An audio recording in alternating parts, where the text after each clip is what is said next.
ওই যে ভাইজান হঠাৎ করে ঢুকছে, আমি ভয় পেয়ে গেছি। ভাইজান, তোমার কি আক্কেল নাই? তোমার ছোট ভাইয়ের বউ ঘরের ভিতরে আছে, তুমি একটু ঢোকার সময় একটু কাজ দিয়ে ঢুকবা না? আমাকে যক্ষা হয়েছে যে আমি কাশি দিয়ে ঢুকবো? কাশি দেবো কিনলে কেমন? হ্যাঁ, আর তুমি এই ঘরে ঢুকছো কেন? তোমার স্বামীর ঘর যেটা সেই ঘরে যাও, সেই ঘরে গিয়ে থাকবো। আমার ঘরে ঢুকছো কেন? এই ঘরে তো আমি থাকি। ওই ঘরটা ছোট, কোনো জানালাও নাই, আর এই ঘরটা বড়, জানালা আছে, কি সুন্দর সাজানো গোছানো। আমার এই ঘরটা পছন্দ হয়েছে, আমি এই ঘরে থাকবো। আরে আল্লাহ রে, সহ্যের কোনো সীমা আছে।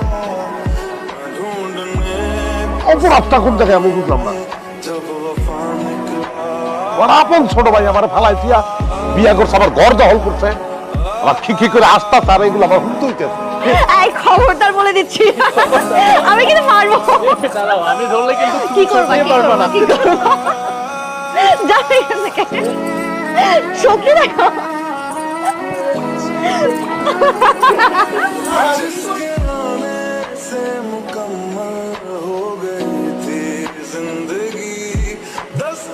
ভালো ডাক্তারের কাছে যা, চিকিৎসা নে। আমার পরিচিত ভালো একটা ডাক্তার আছে, তুই যদি চাস তাকে তার নাম্বার আমি দিতে পারি।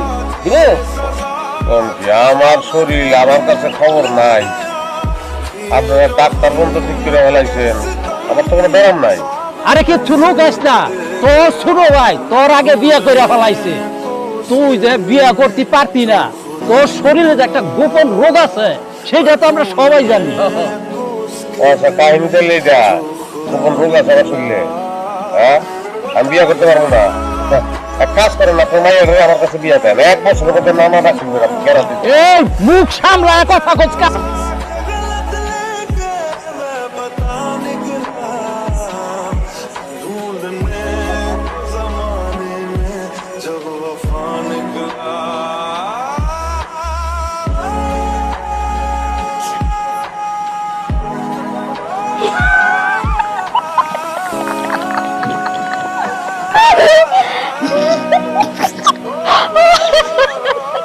আমি কি সার্কাসের জুকার?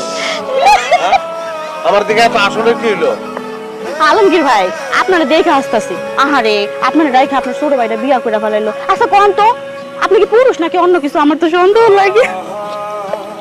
এই দাদি, এই নাতিন সামলান, সর্বনাশ করে এলাবে কিন্তু এই মাইয়া।